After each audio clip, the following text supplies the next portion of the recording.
All right, so now let's take a look at the facades process. And this is not a standard name for it. This is the name that I came up with it, but F stands for force diagram. A for acceleration, direction. The CA for coordinate axes.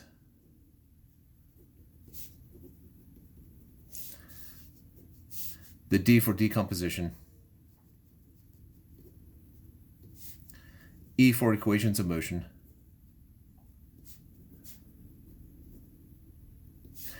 S, first S for substitution. And the second S for solve, usually for acceleration. So we're going to start out with a simple example here of there's a box with a 5 Newton force pressing on it, 3 kilogram box.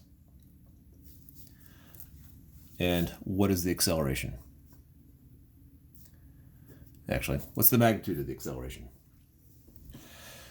Now, it's a very simple example, but let's go through the force diagram. So the force diagram, we have our checklist here.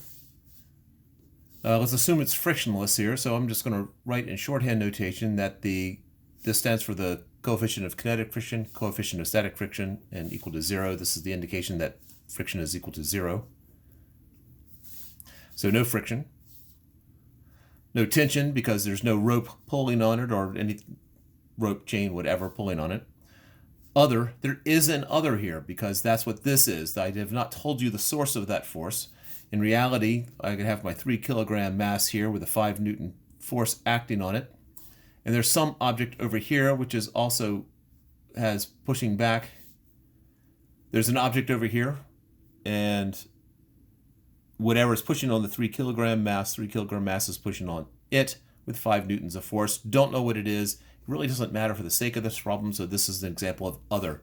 It's a mysterious force given in a problem that in our case, we don't know what's causing it and we don't care. Normal force. Probably this is a normal force, but I didn't give you that detail. It just said there's a 5 Newton force there.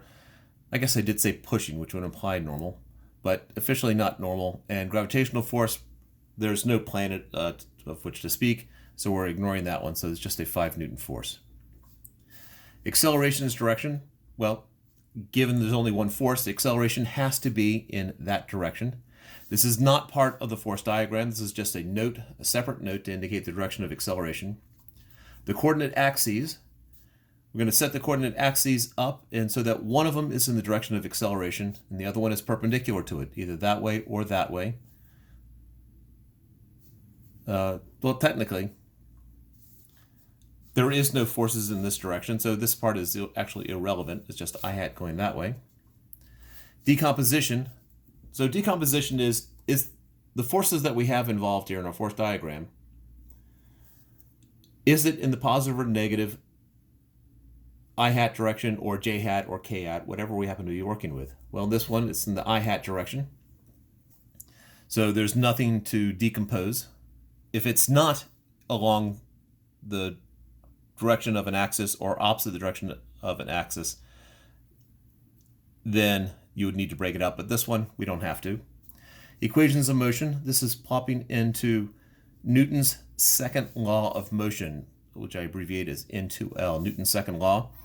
And so we look at all the forces in the positive direction, 5 newtons, minus all the ones in the negative direction, there are none, is equal to the mass times the acceleration. And since the acceleration is only in one direction, I'm going to say that magnitude of that acceleration is A. And then substitution, there's no substitution here. And we just solve for A. So we divide both sides by 3 kilograms, and we're left with 1.67 newtons per kilogram is equal to my magnitude of my acceleration. Now notice this is not the same units that we were using before when we were working with chapters 2 and 3, or when we were dealing with a linear motion. That case was meters per second squared. But really this is because a newton is what is known as a derived unit. That by definition is a kilogram meter per second squared.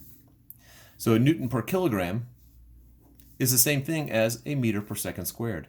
So 1.67 meters per second squared is equal to my acceleration. All right, let's take this to the next step. So now I'm going to have ground here with a 3 kilogram box on it and a 5 Newton force pushing on it. This is going to end up very similar to what we had before, but let's go through the steps. So first, the force diagram.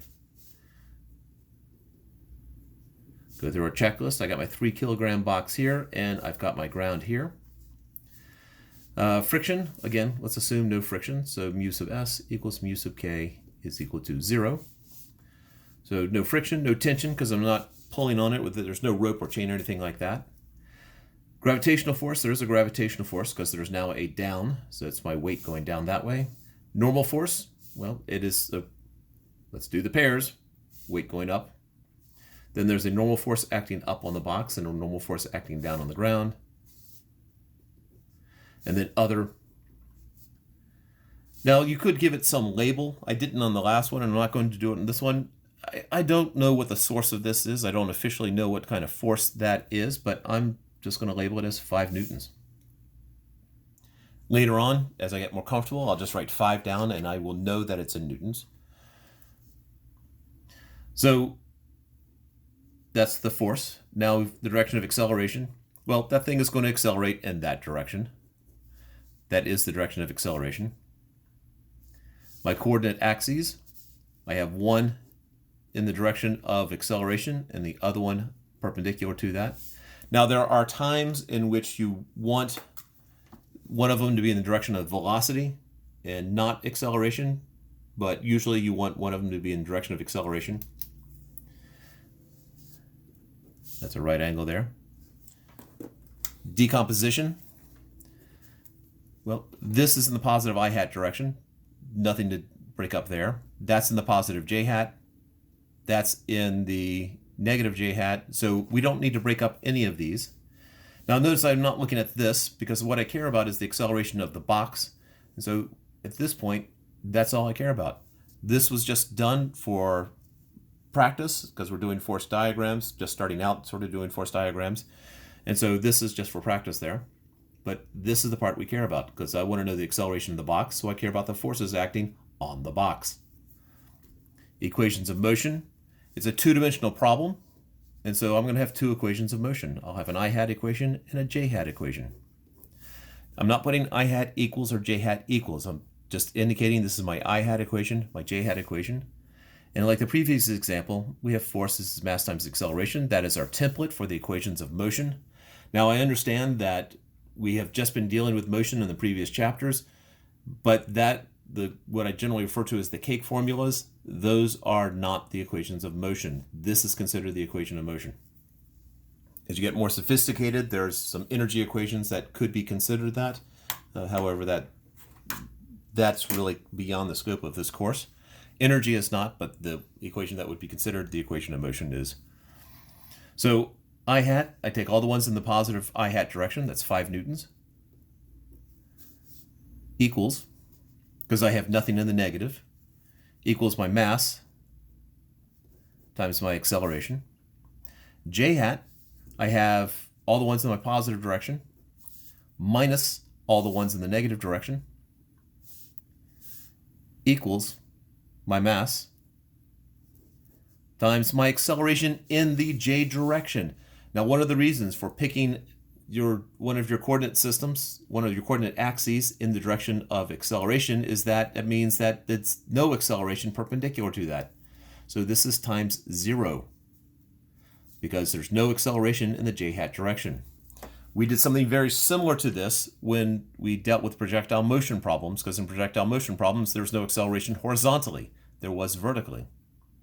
Well, now we have some flexibility here. We can decide the direction of what we want. We can decide our coordinate system. So next is substitution. Now there are certain formulas that have an external formula. Weight is one of them. Friction is another one. But the formula for weight we can derive easily enough. Again, we assume Newton's second law is true. If I have an object that is falling, ignoring air resistance, the only force acting on it is weight. And therefore, plugging into F equals ma, we have weight is equal to mass times acceleration. Well, since this is the force due to gravity, the acceleration is acceleration due to gravity.